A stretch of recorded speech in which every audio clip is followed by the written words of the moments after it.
Hello friends, कैसे हो सब लोग। आई होप सब लोग अच्छे होंगे। Welcome to Affairs Cloud learn to lead. तो आज हम डिस्कस करने वाले हैं बहुत ही इंपॉर्टेंट करंट अफेयर। किस दिन के? 20 और 21 ऑफ दिसंबर के। तो आप यहां पे देख सकते हो 20 और 21 ऑफ दिसंबर के बेस्ट करंट अफेयर्स को डिस्कस करेंगे। आज हम 10 से 11 करंट अफेयर्स को डिस्कस करेंगे दोस्तों।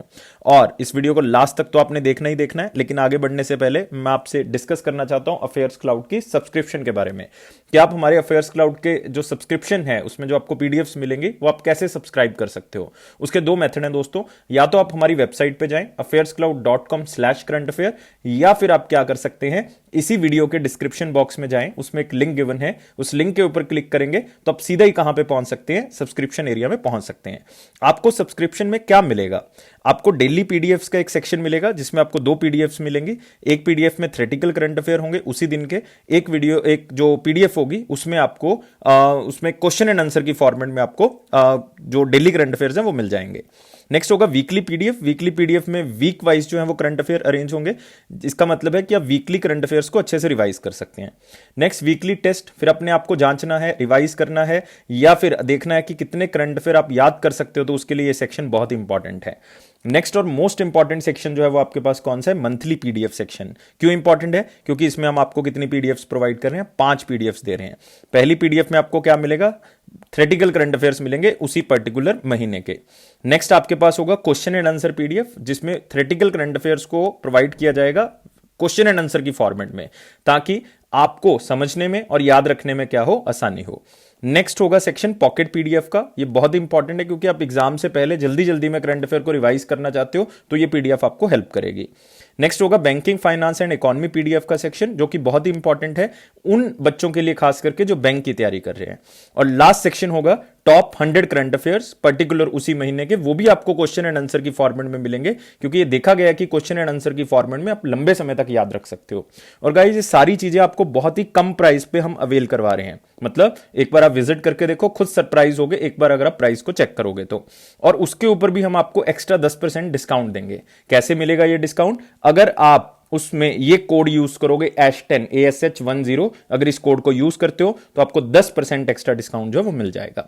तो स्टार्ट करते हैं दोस्तों 20 एंड 21 ऑफ दिसंबर के करंट अफेयर्स को, और बिल्कुल लास्ट तक बने रहें क्योंकि क्वेश्चन ऑफ डे का आंसर भी मिलेगा आपको 19 ऑफ दिसंबर के, और अगला क्वेश्चन भी आपसे पूछा जाएगा। तो पहले सेक्शन के साथ शुरुआत करते हैं मोस्ट इंपॉर्टेंट क्वेश्चंस की, और ये रहा आपके पास पहला question.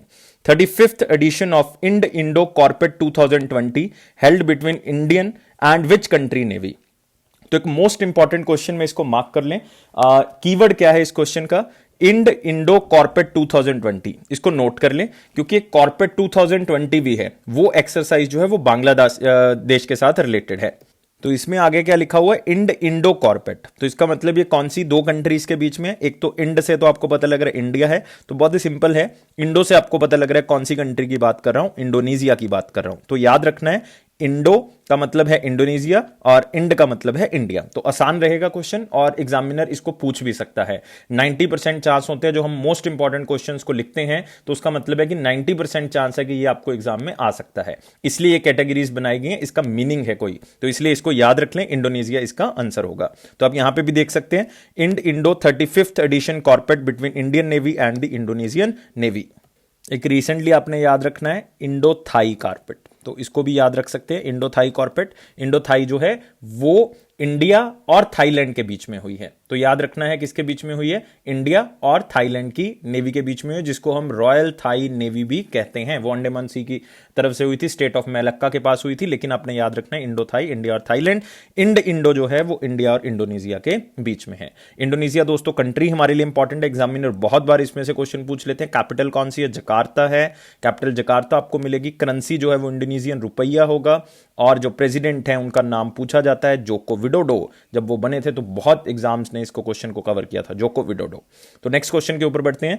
India's first centre of excellence for skill development in power sector launched in which state. Most important question में इसको मार्क कर ले क्योंकि मैं बात कर रहा हूं ऐसा पहला सेंटर ऑफ एक्सीलेंस। अदरवाइज ये वेरी इंपॉर्टेंट क्वेश्चन में आता है क्योंकि स्टेट से रिलेटेड था, लेकिन ये पूरे इंडिया का पहला सेंटर ऑफ एक्सीलेंस है स्किल डेवलपमेंट के लिए। कौन से सेक्टर से रिलेटेड? पावर सेक्टर से रिलेटेड, इसलिए मोस्ट इंपॉर्टेंट क्वेश्चन में मार्क कर ले इसको।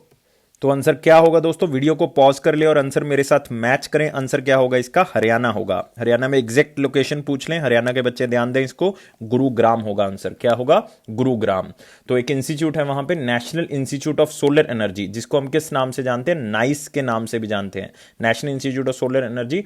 उसी के कैंपस में इस सेंटर ऑफ एक्सीलेंस का उद्घाटन जो है वो किया गया है। तो इसमें होगा क्या, इसमें क्या होगा कि जो भी इस पावर सेक्टर से रिलेटेड ट्रेनर्स हैं या असेसर्स हैं, उनको पहले इसके अंदर शामिल किया जाएगा, फिर उनको ड्यूटी दी जाएगी कि वो क्या प्रोवाइड करें, ट्रेनिंग प्रोवाइड करें। किस चीज में, पावर सेक्टर में, मतलब सोलर एनर्जी से रिलेटेड, ऑटोमेशन से रिलेटेड, इलेक्ट्रिसिटी से रिलेटेड, ताकि ज्यादा से ज्यादा एम्प्लॉयबिलिटी भी बढ़ सके और ज्यादा से ज्यादा लोगों को नॉलेज भी इनहेंस की जा सके। तो इसी मोटिव के साथ हरियाणा में ये खोला गया है। किसने इनॉग्रेट किया है, तो आप यहां पे देख सकते हो, एक फोटो आपको दिखेगा, जो मिनिस्टर ऑफ स्टेट हैं स्किल डेवलपमेंट के आर.के. सिंह जी, उन्होंने इसका उद्घाटन जो है वो वर्चुअली किया है। तो आप देख सकते हो, और बहुत से लोग जो हैं या बहुत सी कंपनीज जो हैं वो इसमें शामिल हैं। इसमें इंपॉर्टेंट कौन सी है, नेशनल स्किल डेवलपमेंट कॉर्पोरेशन, तो इसको आप याद रख सकते हो, नेशनल स्किल डेवलपमेंट कॉर्पोरेशन जो इनके साथ है। तो आप यहां पे देख सकते हैं, इसके अंदर India first centre of excellence for skill development जो है वो कहां पे खोला गया है, गवल पहाड़ी, गुड़गांव, हरियाणा। लेकिन आपने याद क्या करना है, हरियाणा। अगर आप हरियाणा से बिलोंग करते हैं तो गुरुग्राम भी आपने याद रखना है। क्या होगा इसके अंदर, ट्रेनर्स और असेसर्स को पहले जोड़ा जाएगा, फिर वो क्या करेंगे, आगे स्किल प्रोवाइड करेंगे का किस चीज के लिए, इलेक्ट्रिसिटी से रिलेटेड, ऑटोमेशन से रिलेटेड और सोलर एनर्जी सेक्टर से रिलेटेड, ताकि हम एक न्यू एंड रिन्यूएबल एनर्जी के ऊपर फोकस कर सके। क्योंकि इंडियन गवर्नमेंट का टारगेट है कि 2022 तक हमने 175 गीगावाट जो है वो इलेक्ट्रिसिटी प्रोड्यूस करनी है। इट इज ए टारगेट जिसमें 100 गीगावाट मेजर इलेक्ट्रिसिटी, 175 गीगावाट में 100 गीगावाट जो है वो केवल किससे होना चाहिए, सोलर से होना चाहिए, और 60 गीगावाट जो है वो विंड से होना चाहिए। सब बच्चे मुझे बताएंगे कि ये 160 तो हो गया सर, 15 गीगावाट रह गया, तो सब बच्चे बताएंगे 15 गीगावाट जो है वो कहां से आएगा, 175 में 15 गीगावाट जो है वो कहां से आएगा। ये सब बच्चे मुझे कमेंट बॉक्स में बताएंगे, क्योंकि मैं सबके कमेंट्स जो हैं वो रीड करता हूं। और साथ ही साथ जब कमेंट करोगे तो वीडियो को लाइक जरूर कर देना, आपने लाइक और शेयर करना है, ताकि बाकी बच्चों को भी इसके बारे में पता लग सके। तो आगे बढ़ते हैं अगले क्वेश्चन के ऊपर। तो अगला क्वेश्चन हमारे पास ये रहा, which country joined Indian Ocean Rim Association as its 23rd member. Most important करके इसको मार्क कर लो, क्योंकि ये ऑर्गेनाइजेशन बहुत इंपॉर्टेंट है, इंडियन ओशन रिम एसोसिएशन, क्योंकि एक ही ऑर्गेनाइजेशन है पूरे वर्ल्ड लेवल पे जो इंडियन ओशन की एक्टिविटीज को मैनेज करती है। तो याद करना है, Indian Ocean Rim Association 23rd member इसका कौन बना है, फिर मैं इसके बारे में बताऊंगा आपको। इसके दो क्वेश्चन है, एक तो ये मीटिंग कहां पे हुई है ये आपने बताना है मुझे, और एक इसका 23rd मेंबर कौन बना है। तो आंसर को, वीडियो को पॉज करें और आंसर दें। आंसर क्या होगा इसका, फ्रांस होगा। आंसर को मार्क कर ले, फ्रांस। मोस्ट इंपॉर्टेंट क्वेश्चन है, ये क्वेश्चन आएगा, 90% चांस है कि ये क्वेश्चन आएगा। दूसरा क्वेश्चन था हमारा कि इसके अंदर जो मीटिंग हुई है काउंसिल ऑफ मिनिस्टर्स की, वो किस कंट्री ने होस्ट की है, किस कंट्री ने इस 20th मीटिंग को होस्ट किया है, और 23rd मेंबर फ्रांस बना है इस मीटिंग के अंदर। मतलब जितने भी 22 पार्टिसिपेंट्स हैं कंट्रीज, उसने जो है वो स्वागत किया है 23rd मेंबर का, और इन्होंने इस मीटिंग को अटेंड किया है। तो आंसर दोस्तों क्या होगा, कहां पे हुई है ये मीटिंग, ये हुई है यूनाइटेड अरब एमिरेट्स। तो याद कर ले, आंसर क्या है, यूनाइटेड अरब एमिरेट्स। तो हुई है यूएई में, मेंबर कौन बना है, फ्रांस। दोनों क्वेश्चन बहुत ज्यादा इंपॉर्टेंट हैं, तो आप यहां पे देख सकते हो, UAE to host 20th Indian Ocean Rim Association council of ministers meeting. तो यूनाइटेड देखोगे अरब एमिरेट्स ने जो है वो इसको क्या किया है, होस्ट किया है। यहां पे आप देख सकते हो, इंडियन ओशन रिम एसोसिएशन एक ऐसी इंटरनेशनल बॉडी है जो कोस्टल कंट्रीज जो इंडियन ओशन के साथ लगती हैं, वो सारी कंट्रीज जो है वो जनरली इसकी मेंबर होती हैं। मतलब 22 कंट्रीज थी, अब कितनी कंट्रीज हो गई पता लग गया, फ्रांस बनाए तो 23 कंट्रीज हो गई हैं। इंडियन ओशन रिम एसोसिएशन जो है उसका पुराना नाम क्या था, इंडियन ओशन रिम इनिशिएटिव, पहले नाम ये था, बाद में जो है वो क्या कर दिया, एसोसिएशन कर दिया गया। यूनाइटेड अरब एमिरेट्स जो है उसको चेयरमैन बनाया गया था, वाइल बांग्लादेश जो है वो वाइस चेयरमैन था इस मीटिंग के अंदर 2019 से लेकर 2021 तक, मतलब 2019 से लेकर 2021 तक जो चेयरमैनशिप है वो यूएई के पास है, और वाइस चेयरमैन जो है वो बांग्लादेश है। It is only ministerial level organization that focuses purely on the Indian Ocean. मैं बता चुका हूं आपको कि एक ही ऑर्गेनाइजेशन है इंटरनेशनल लेवल पे जो खास करके किस रीजन के ऊपर फोकस करती है, इंडियन ओशन रीजन के ऊपर। इसको 1997 में क्या किया गया था, स्टैब्लिश किया गया था। 22 मेंबर्स इसके थे पहले, अब 23 हो गए हैं। 10 डायलॉग पार्टनर्स हैं इसके, लेकिन आपने 10 हैं तो याद नहीं करने, क्योंकि ज्यादा हैं तो एग्जामिनर आपको नहीं पूछेगा। इसमें एक सर्कुलर पास किया गया जिसको कहा गया एमिरेट्स कॉम्युनिक, याद रखना है इसको, एमिरेट्स कॉम्युनिक। और आपके याद रखने वाला इसमें कुछ भी इंपॉर्टेंट नहीं, बस इतना ही याद रखना है, एमिरेट कॉम्युनिक जो है वो यहां पे पास किया गया, मतलब उन्होंने सारी कंट्रीज ने अडॉप्ट किया है। तो आप यहां पे भी देख सकते हैं, it has contributed as coordinating country in 2 priority areas. India जो है वो बेसिकली 2 प्रायोरिटी एरिया के ऊपर जो है वो कोऑर्डिनेटिंग कंट्री के तौर पे जो है वो आगे आया है, disaster risk management and academic में और साइंस एंड टेक्नोलॉजी में। ये इंडिया के इनिशिएटिव्स हैं जो इंडिया ने इस IORA के अंडर किए हैं। इसका सेक्रेटरीट जो है वो कहां पे है, एबन मॉरिशियस में है, तो ये याद कर लें। इसकी जो साइबर सिटी के बेसिस पे इसको जो है वो डेवलप किया गया, लेकिन आप जो है याद करेंगे कि इसका सेक्रेटरीट जो है वो कहां पे है, मॉरिशियस में। तो IORA के लिए हमारे पास इंपॉर्टेंट चीजें क्या होगी, इस बार 20th मीटिंग थी, कहां पे थी, यूनाइटेड अरब एमिरेट्स के अंदर। और 23rd मेंबर कौन बना है, 23rd मेंबर बना है फ्रांस, इसको भी याद करना है आपने।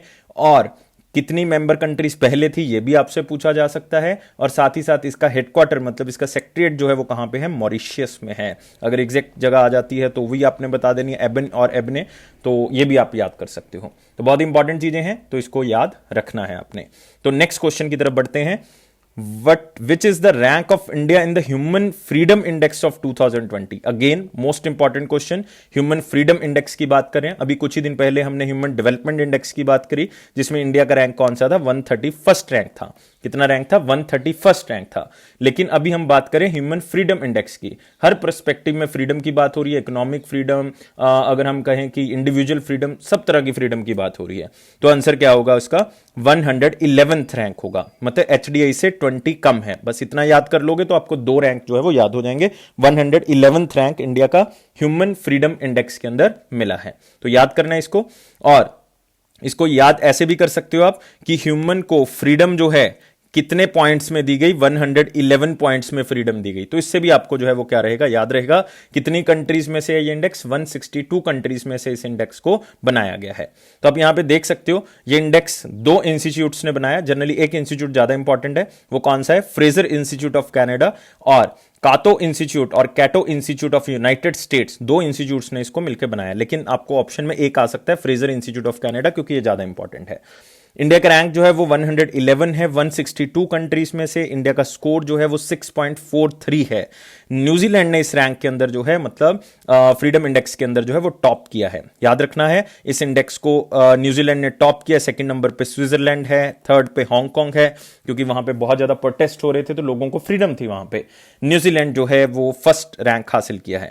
और इसमें डाटा जो लिया गया है वो 2008 से 2018 तक का जो है वो डाटा लिया गया है। India ranked 110 in the year of, और याद रखना आपने 2020, बट ये 2 अलग अलग रैंक्स हैं। मतलब एक पर्सनल फ्रीडम में है, एक इकोनॉमिक फ्रीडम में है। मतलब एक तो मैं इंडिविजुअल फ्रीडम की बात कर रहा था जब क्वेश्चन को स्टार्ट किया था, एक इकोनॉमिक फ्रीडम की बात कर रहा था। तो पर्सनल फ्रीडम में 110 रैंक है, और जो इकोनॉमिक फ्रीडम है उसमें 105 रैंक है। मतलब उसमें थोड़ी सी फ्रीडम ज्यादा है, इंडिविजुअल फ्रीडम जो है वो कम है, उसको सरकार किसी ना किसी तरह से दबा देती है। तो ये कहने का मतलब है इस रिपोर्ट के द्वारा। In the regional wise ranking in the South Asia, India ranked 10th rank among the 17 countries. India का रैंक जो है वो 10th रैंक है 17 कंट्रीज में से। तो इसको भी आप याद रख सकते हो। इंडिया का रैंक जो है वो 10 रैंक है among the 17 countries in the south Asia. ये स्पेशली आपसे पूछा जा सकता है अगर एग्जामिनर बहुत ही ज्यादा अच्छे से क्वेश्चन को पढ़ के आपको डालेगा। लेकिन अदरवाइज सिंपल क्वेश्चन डालेगा तो आपको सिंपल क्वेश्चन आएगा कि कितनी कंट्रीज में से कितना रैंक है, 111th रैंक है। तो ये आप बता देंगे फटाफट। और इसी के साथ हम अगले क्वेश्चन की तरफ बढ़ते हैं।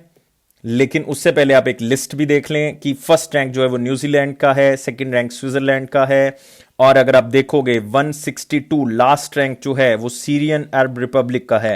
सीरियन अरब रिपब्लिक का जो रैंक है वो 162 है, लेकिन इंडिया का जो है वो 111th है, 111th रैंक। नेक्स्ट आते हैं, Who gets the 6-month extension as the chairman of National Highways Authority of India? उनको पहले भी एक्सटेंशन मिल चुकी है, अब दोबारा से एक्सटेंशन मिल रही है। तो 6 महीने की अब जो है वो एक्सटेंशन मिल चुकी है। तो आपने मुझे बताना है मैं किसकी बात कर रहा हूं। यहां पे 4 ऑप्शन है, फटाफट वीडियो को पॉज करें और मेरे साथ आंसर को मैच करें। विद इन 30 सेकेंड्स आप आंसर देंगे ताकि वहां पे भी आपकी स्पीड बने, जहां पे अगर यहां पे भी स्पीड होगी आपकी। तो आंसर है chairman of national highway authority of India कौन थे, क्योंकि उन्हीं को एक्सटेंड किया गया। तो आंसर है सुखबीर सिंह संधू। याद रखना है सुखबीर सिंह संधू जी को क्या किया गया है, इनका टाइम पीरियड एक्सटेंड किया गया है। पहले टाइम पीरियड जो है वो इनका खत्म होना था 21 जैन 2021 को, अब ये एक्सटेंड हो गया कहां तक, 21 जुलाई 2021। तो बाय डिफॉल्ट हमने डेट तो याद नहीं रखनी, लेकिन हमें नाम जो है वो पता होने चाहिए। आईएएस ऑफिसर है, 1998 बैच के 88 बैच के आईएएस ऑफिसर है सुखबीर सिंह संधू। और आपको पता है इसका हेडक्वार्टर कहां पे है, नहाई का, न्यू दिल्ली। और नहाई को कब स्टैब्लिश किया गया था, नहाई एक्ट था एक, national highway authority of India act 1988। तो 1988 उसी ईयर में ये आईएएस बने थे। तो देखो कितनी मतलब आप कह सकते हो कोइंसिडेंस है कि उसी ईयर में इस ऑर्गेनाइजेशन को बनाया गया जिस ईयर के ये बैच के स्टूडेंट हैं। तो स्टार्ट करते हैं दोस्तों अगला क्वेश्चन। आप यहां पे इनका फोटो देख सकते हो। Sukhbir Singh Sandhu gets the 6 months extension. Next, who won the silver medal in the 57 kg category at the individual world cup 2020। तो ये एक नाम जो है वो आपके लिए इंपॉर्टेंट हो जाता है, इंडिविजुअल वर्ल्ड कप 2020, क्योंकि कोविड 19 के कारण जो है वो ओवरऑल वर्ल्ड कप नहीं हो पाया। तो जिसके कारण जो है इसको इंडिविजुअल वर्ल्ड कप का जो है वो नाम दिया गया। और इसमें आप एक चीज और याद कर सकते हो कि इंडिविजुअल वर्ल्ड कप जो है वो कौन सी कंट्री में जो है वो हुआ है। तो आपने याद करना है ये कौन सी कंट्री में हुआ। आपने सर्बिया को याद कर लेना है, सर्बिया। अगर एग्जैक्ट प्लेस याद रखना है, आप बेलग्रेड भी याद कर सकते हो। तो बेलग्रेड सर्बिया में जो है ये इवेंट हुआ, individual world cup 2020 57 kg category के अंदर इन्होंने सिल्वर मेडल जीता है। और इंडिया के 24 रेसलर्स थे दोस्तों, 24 रेसलर्स, जिसमें से सिर्फ एक one and only medal winner है और वो भी सिल्वर मेडल जो है वो उन्होंने जीता है। तो आंसर क्या है इसका, अंशु मलिक। तो नाम को याद कर ले दोस्तों, क्या होगा, अंशु मलिक होगा। नाम जो है वो बहुत सिंपल, और इसको आप याद रखेंगे क्योंकि ये मोस्ट इंपॉर्टेंट क्वेश्चन में मैंने मार्क किया है। तो आप यहां पे फोटो देख सकते हो इनका, अंशु मलिक जी का। Individual world cup 57 kg, India's first medal at 2020, that was the individual world cup in the wrestling 57 kg category. तो याद रखना है, इंपॉर्टेंट है क्वेश्चन, बहुत ही ज्यादा इंपॉर्टेंट है, इवन मोस्ट इंपॉर्टेंट में हमने इसको मार्क किया है। तो आप यहां पे देख सकते हो, she won the first and only medal winner in the event where Indian side was represented by 24 wrestlers. और भी रेसलर थे लेकिन इन्होंने जीता। In the gold medal fight Anshu Malik lost to the reigning European championship Anastasia Nichita of the Moldova. इसका मतलब जो अंस्ताशिया हैं, अंस्तासिया बेसिकली, नॉट अंस्तानिया, अंस्ताशिया जी ने गोल्ड मेडल जो है वो जीता है। लेकिन हमारे लिए इंपॉर्टेंट नहीं, हमारे लिए अंशु मलिक का नाम जो है वो इंपॉर्टेंट है। 19 ईयर ओल्ड अंशु मलिक जो है उनका पहला मेडल है इंटरनेशनल लेवल पे इन आर द थर्ड इवेंट, मतलब तीसरा इवेंट उनका इंटरनेशनल है, उसमें उनका पहला जो है वो ये मेडल है। इंडिविजुअल वर्ल्ड कप इसलिए आया क्योंकि 2020 वर्ल्ड चैंपियनशिप जो है वो इकट्ठे नहीं हो पा रही थी ड्यू टू द कोविड 19। तो अलग अलग कैटेगरी को बुला के जो है वो इंडिविजुअल लेवल पे ये वर्ल्ड कप करवा रहे हैं। तो याद रखना है, नाम बहुत इंपॉर्टेंट है, अंशु मलिक। सिर्फ यही दो चीजें याद रखने वाली हैं, कहां पे हुआ है, किसने ये मेडल जो है वो जीता है, बहुत इंपॉर्टेंट। एंड अगले क्वेश्चन की तरफ इसी के साथ बढ़ते हैं। नेक्स्ट आते हैं दोस्तों अगला क्वेश्चन, और यहां पे मोस्ट इंपॉर्टेंट क्वेश्चंस खत्म हो जाते हैं। अभी हम बढ़ते हैं वेरी इंपॉर्टेंट क्वेश्चंस की तरफ, और ये रहा पहला क्वेश्चन। उसके अंदर, PayU collaborated with to introduce tokenized payments flow for merchants in India. तो यहां पे एक वर्ड जो है वो बहुत ज्यादा इंपॉर्टेंट है, वो क्या है, टोकनाइज्ड पेमेंट। टोकनाइज्ड पेमेंट का मतलब क्या होता है ये आपने समझना है, उसके बाद आंसर आप जो है वो साथ ही साथ दे दोगे। टोकनाइज्ड पेमेंट का मतलब है कि एक बार आपने डिटेल डालनी है, उसके बाद आपका एक टोकन जनरेट हो जाएगा, मतलब आपको एक कोड दे दिया जाएगा। तो उसी कोड को आप बार बार यूज करोगे तो बाय डिफॉल्ट आपकी डिटेल जो है वो उसी के अंदर एल्गोरिदम करके जो है वो पड़ी रहेगी, तो उसको आप दोबारा दोबारा जो है वो एंटर नहीं करोगे। तो एक सेफ मेथड है जिसमें आपकी कार्ड डिटेल जो है वो कहीं पे कोई और नहीं यूज कर सकता। एक एल्गोरिदम कोड आपको दे दिया जाएगा, उसके थ्रू आप जो है वो उसको जो है वो यूज कर सकते हो। तो पेयू ने ये टाई अप जो है वो कौन सी कंपनी के साथ किया, वीडियो को पॉज करें और आंसर दे मेरे साथ। और इसका आंसर दोस्तों क्या होगा, इसका आंसर बहुत ही सिंपल है, गूगल पे। तो याद कर लें, गूगल पे के साथ ये टाई अप हुआ है टोकनाइज्ड पेमेंट्स का, किसका, पेयू का। पेयू आपको पता है, पेयू का हेडक्वार्टर कहां पे, नीदरलैंड्स में है, नीदरलैंड्स में। और इनके कोई सीईओ या सीईओ इंडिया के कौन है वो याद करने की जरूरत नहीं, सिर्फ पेयू का हेडक्वार्टर जो है वो याद करें। और गूगल के बारे में आपको पता ही है कि गूगल के जो सीईओ हैं वो कौन है, सुंदर पिचाई हैं। हेडक्वार्टर कहां पे है गूगल का, हेडक्वार्टर है कैलिफोर्निया यूएसए, कैलिफोर्निया यूएसए। तो आप यहाँ पे देख सकते हो पेयू और Google Pay introduce tokenized payment flow in India. और ये कहा गया है कि रिसेंटली गूगल पे और फोन पे एक ऐसे पेमेंट सिस्टम है जिसने 80% मार्केट की जो यूपीआई पेमेंट्स है उसको कवर किया हुआ है। तो बहुत ही बड़ा है, क्योंकि नेक्स्ट ईयर से जो 30% ये हो जाएगा कि कोई भी कंपनी, एक कंपनी 30% से ज्यादा टोटल यूपीआई ट्रांजेक्शन नहीं कर सकती। तो आप यहाँ पे देख सकते हो the collaboration enables the merchant of PayU to offer Google Pay users the option to use their debit cards, credit cards और Google Pay UPI to make repeated payments without the need to physically share their card detail. तो card detail देने की जरूरत नहीं, सिर्फ token number आप बताएं और उसी से जो है वो आप पेमेंट कर सकते हो। सिंपल गूगल पे की ऐप पे जाके आप इसको यूज कर सकते हैं। Google Pay users can make repeat payment seamlessly, मतलब दोबारा दोबारा कितनी मर्जी और पेमेंट कर सकते हो उसी टोकन के साथ। Securely as the information of the card is tokenized and the digital token is link to the phone, और वो टोकन आपके फोन पे आया करेगा, उसका कोड आया करेगा, वही कोड आपने बताना है, सिंपल। और टोकनाइजेशन का मतलब मैं बता चुका हूं, it is the process of protecting sensitive data by replacing it with an algorithmically generated number called a token. मतलब आपने कोई कोड डिटेल लिखी, मैंने उसका नंबर आपको बता दिया, लाइक AD4, तो वहीं आप पेमेंट वाले को बताओगे AD4, तो वो उसमें फिल करेगा, तो आपकी पेमेंट जो है वो डन हो जाएगी। तो कितना आसान पेमेंट सिस्टम जो है वो हो रहा है, तो इसको आपने याद रखना है, पेयू और गूगल पे का टाई अप। नेक्स्ट आते हैं दोस्तों अगला question, who address the 2020 global technological summit 5th edition. तो ज्यादा इंपॉर्टेंट तो नहीं है ये क्वेश्चन, लेकिन फिर भी आप इसको मार्क कर सकते हो वेरी इंपॉर्टेंट में या इंपॉर्टेंट में, लेकिन मैंने इंपॉर्टेंट में किया है, लेकिन हम इसको कर वेरी इंपॉर्टेंट में रहे हैं। उसके पीछे एक कारण है, सिर्फ नाम कि किसने इसको अटेंड किया, ग्लोबल टेक्नोलॉजिकल समिट, क्योंकि टेक्नोलॉजी से रिलेटेड है, तो आप कोई ऐसे मिनिस्टर का नाम नहीं लोगे जो टेक्नोलॉजी से जुड़ा होगा। तो इसलिए मैंने ये क्वेश्चन को वेरी इंपॉर्टेंट में डाला है, लेकिन अदरवाइज आप इंपॉर्टेंट में भी डाल सकते हो। तो आंसर क्या है इसका, एस जयशंकर जी, जो हमारे एक्सटर्नल अफेयर मिनिस्टर हैं। और काफी स्टूडेंट्स ने ये सोचा नहीं होगा कि ये आंसर हो सकता है, तो ज्यादातर आंसर नरेंद्र मोदी या रामनाथ कोविंद की तरफ जा रहे होंगे, लेकिन एस जयशंकर जो है वो राइट आंसर है। क्या है, राइट आंसर। इसी के साथ वीडियो को लाइक कर दें और शेयर जरूर करते रहें वीडियो को साथ साथ, क्योंकि लाइक और शेयर से क्या होगा, मोटिवेशन इंक्रीज होता है और आपके लिए और भी तरह की वीडियोस लेके आएंगे। जैसे कल मैं आपके लिए जो है वो पूरे 1 मंथ के करंट अफेयर लेके आ रहा हूं, क्योंकि मैं एक इनिशिएटिव ले रहा हूं कि अगस्त से लेके आपके पहले नवंबर तक के सारे मंथली करंट अफेयर जो है वो कंप्लीट किए जाए। तो मंथली करंट अफेयर हम बहुत ही जल्दी जो है वो लेके आ रहे हैं। मोस्ट प्रोबेबली कल आपको 1 मंथ का वीडियो जो है वो मिलना स्टार्ट हो जाएगा। तो एस जयशंकर का अपना यहां पे नाम देख सकते हो, ग्लोबल टेक्नोलॉजिकल समिट, और इसमें आप उनका फोटो देख सकते हो, थोड़ा सा याद रहेगा आपको क्वेश्चन पिक्चर से। S Jaishankar address 2020 global technological summit. तो आप यहां पे देख सकते हो इसको किसने जो है वो ऑर्गेनाइज किया, याद करने की जरूरत नहीं। आपके लिए इंपॉर्टेंट क्या है, इसका theme Jio politics of technology, simple है, याद रहेगा, जियो politics of technology, 2 bar revise करेंगे हो जाएगा। GTS जो ग्लोबल टेक्नोलॉजिकल समिट है हमारे पास, 4 फ्लैगशिप एनुअल कॉन्फ्रेंसेज हैं जो मिनिस्ट्री ऑफ एक्सटर्नल अफेयर की तरफ से ऑर्गेनाइज की जाती हैं। मतलब टोटल पूरे साल में 4 एनुअल कॉन्फ्रेंसेज जो हैं वो मिनिस्ट्री ऑफ एक्सटर्नल अफेयर जो है वो क्या करती है, ऑर्गेनाइज करती है, जिसमें एक रायसाना डायलॉग है, एक जियो इकोनॉमिक डायलॉग है, एक इंडियन ओशन कॉन्फ्रेंस है, लेकिन एक कौन सी होगी हमारे पास, टेक्नोलॉजिकल समिट होगी।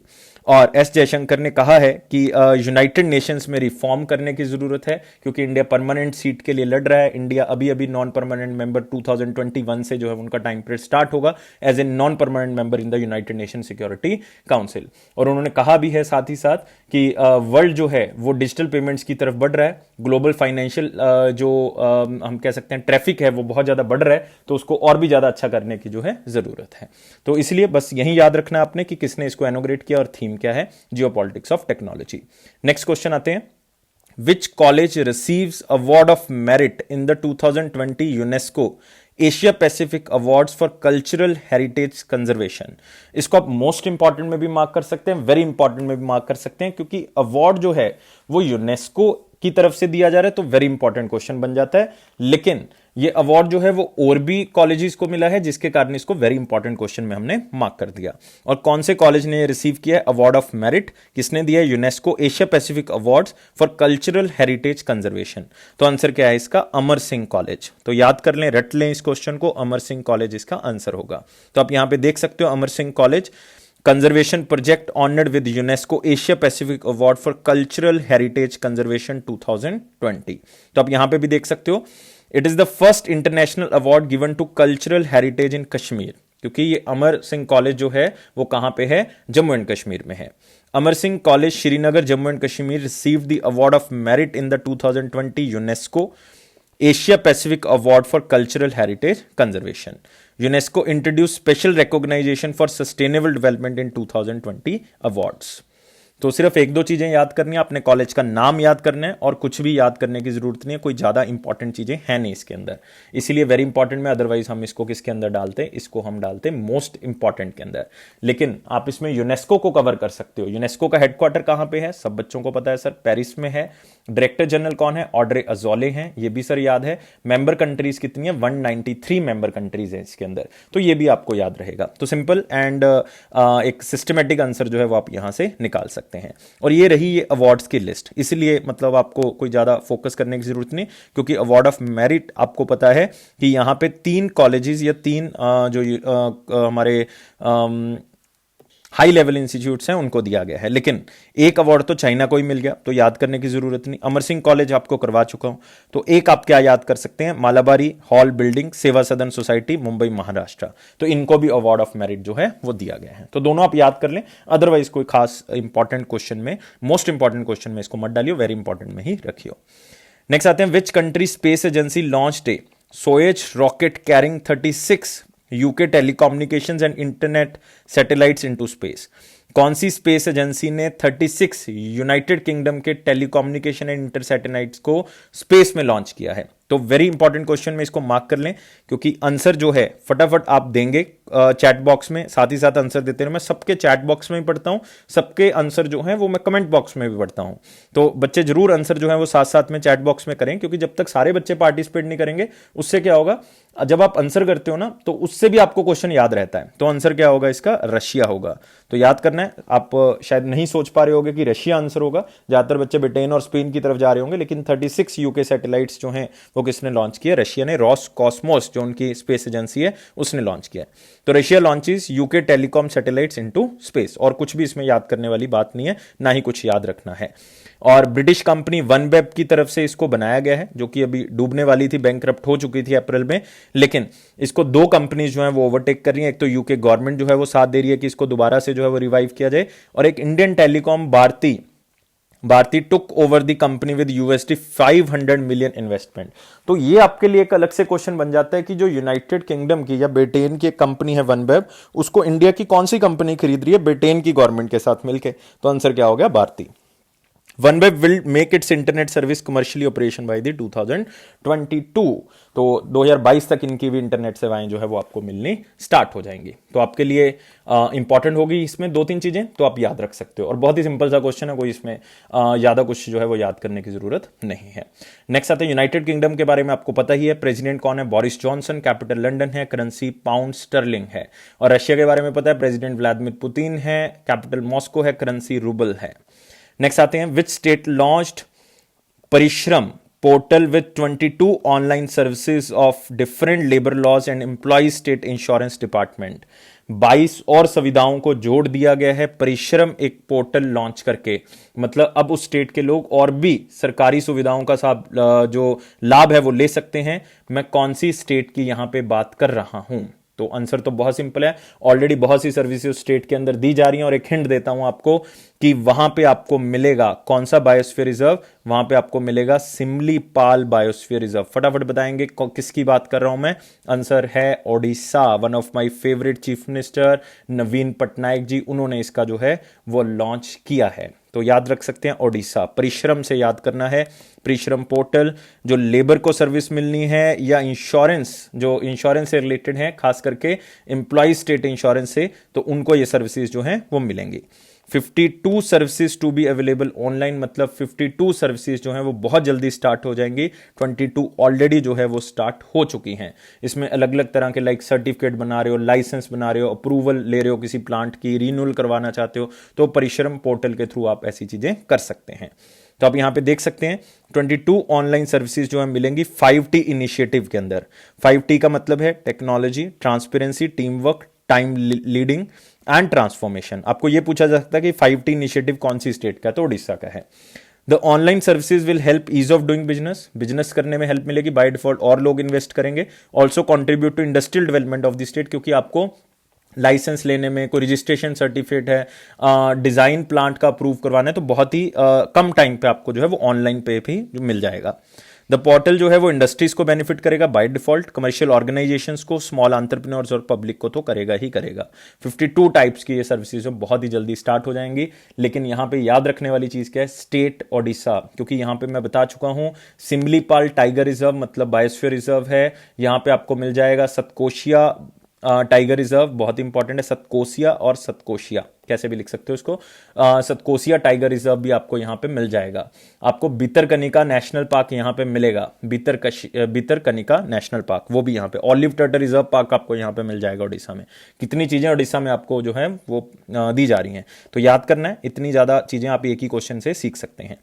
नेक्स्ट आते हैं, who wrote the book O Mizoram, book of English poems. कोई सोच भी नहीं सकता नाम से कि ओ मिजोरम जो है वो बुक ऑफ इंग्लिश पोइम्स है।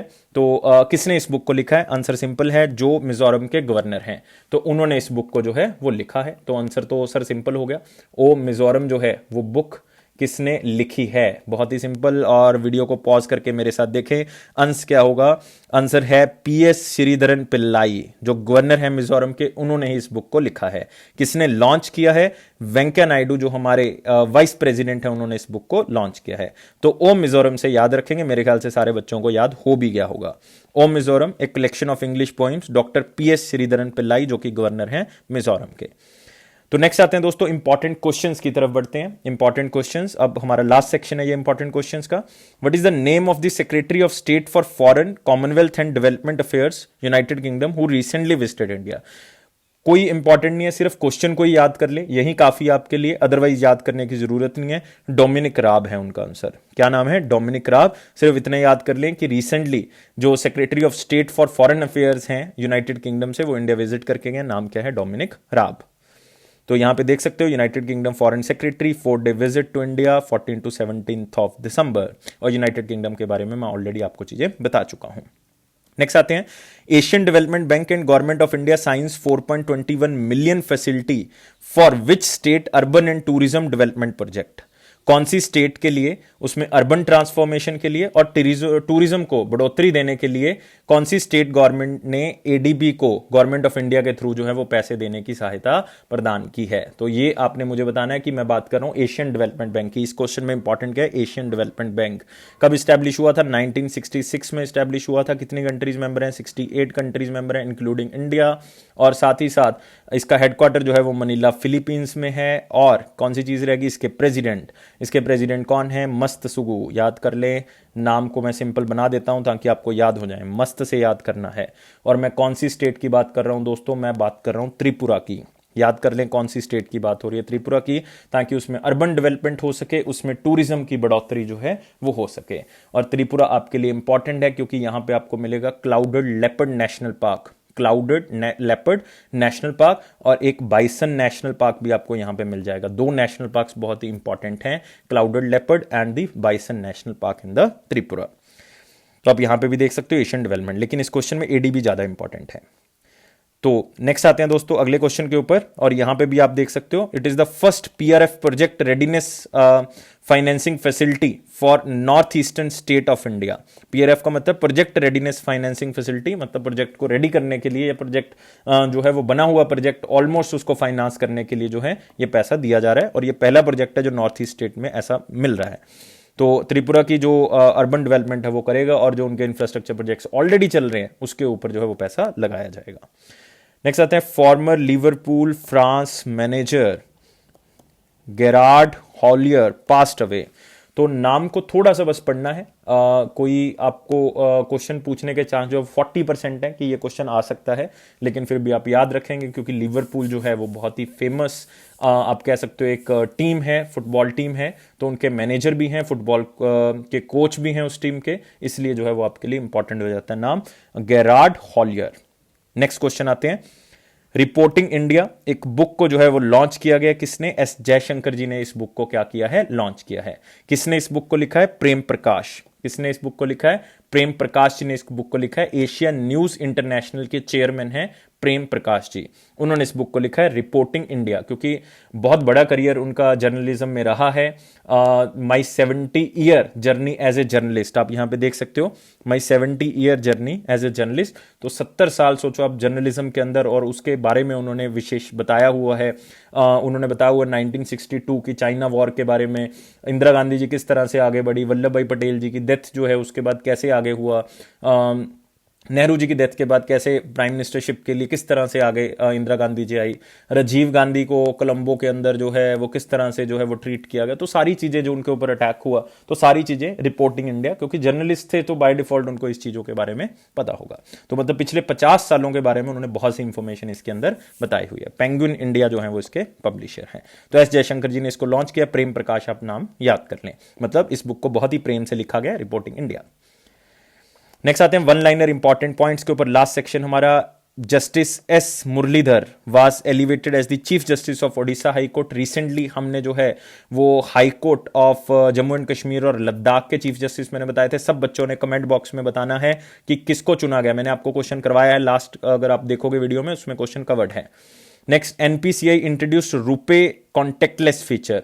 तो कोई इंपॉर्टेंट न्यूज नहीं है। National payment corporation of India ने एक अपने रुपए कार्ड्स में कॉन्टेक्टलेस फीचर जो है वो क्या कर दिया है, ऐड कर दिया है। तो ये आपके लिए जो है वो थोड़ा सा एनपीसीआई के बारे में याद रखना, और कुछ इसमें याद करने वाली बात नहीं है। Next, RBI extended CKYCR to legal entities from individual accounts from April 1, 2021। तो इसको याद कर लेना है कि April 1, 2021 से पहले ये दिसंबर 2020 था, लेकिन अभी April 1, 2021 से क्या होगा, ये एक लीगल एंटिटी बन जाएगी। क्या बन जाएगी, इसको आपने थोड़ा सा याद करना है कि मैं बात कर रहा हूं नो यूर कस्टमर की। किसकी बात कर रहा हूं, नो यूर कस्टमर की। तो इसको थोड़ा सा याद रखना है, बस लीगल एंटिटी बन जाएगी। किस डेट को बनेगी, 1 अप्रैल को, जिसमें फाइनेंशियल ईयर स्टार्ट होता है उसी को ये नो यूर कस्टमर जो है वो स्टार्ट हो जाएगा। ये हमारे पास है क्या, ये इसका मतलब होता है centralised know your customer registry. ये लीगलाइज्ड एंटिटी बन जाएगी। RBI further extends restriction on the PMC bank till 31 मार्च 2021। तो हमारे लिए यहाँ पे इंपॉर्टेंट हो जाता है कौन सा बैंक, क्योंकि ये बैंकरप्ट होते होते बचा है पीएमसी बैंक। RBI आप कह सकते हो कि और रिस्ट्रिक्शंस लगा दिए हैं लोगों के ऊपर, Punjab and Maharashtra cooperative bank के ऊपर। Punjab and Maharashtra cooperative bank, और 1984 में इसको बनाया गया था। ये चीजें याद रखनी है, जब इंदिरा गांधी की डेथ हुई थी उस ईयर में आप याद रख सकते हो। इसके सीईओ कौन है, सीईओ हैं सुरिंदर पाल सिंह राम सिंह। कौन, सुरिंदर पाल सिंह राम सिंह। तो 2 नाम है इसके अंदर, याद रख सकते हो। इससे पहले थे शिनी मिथबॉकर, तो उनका भी नाम याद रख सकते हो, शिनी से भी याद कर सकते हो। ओनली हमें स्मार्ट वर्क करना है, आपको पता है हार्ड वर्क तो हम करते ही हैं।